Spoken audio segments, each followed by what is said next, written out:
Alors la durabilité dans les entreprises ne date pas d'hier.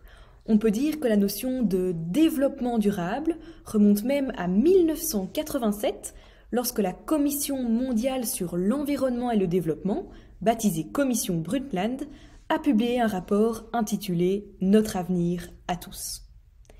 Bien sûr, d'autres initiatives avaient déjà vu le jour avant cela, mais cet événement et ce rapport marquent une étape importante puisqu'on y retrouve la première vraie définition du développement durable. Vous la connaissez peut-être, le développement durable, c'est répondre aux besoins des générations présentes sans compromettre la capacité des générations futures à répondre aux leurs. Cette notion de développement durable, elle est donc née de la prise de conscience des risques induits par les déséquilibres de la croissance au niveau mondial.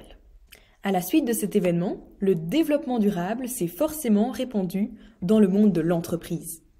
On a commencé à parler de responsabilité sociétale des entreprises, RSE, lorsque les entreprises et même les autres organisations ont commencé à mettre en œuvre des pratiques qui favorisaient ce développement durable.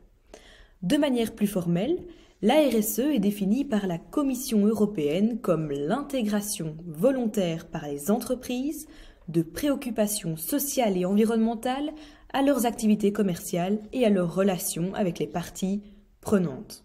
Une entreprise qui pratique la RSE va donc chercher à avoir un impact positif sur la société tout en étant économiquement viable. On peut d'ailleurs dire que la RSE, ou CSR, Corporate Social Responsibility en anglais, se base sur 3 piliers bien connus: la société, l'économie et l'environnement. Ils vous sont peut-être plus familiers en anglais, on parle des 3P, People, Planet, Profit. Une entreprise qui a une bonne politique RSE, c'est une entreprise qui prend en compte ses parties prenantes, l'environnement, mais également sa rentabilité économique dans ses décisions.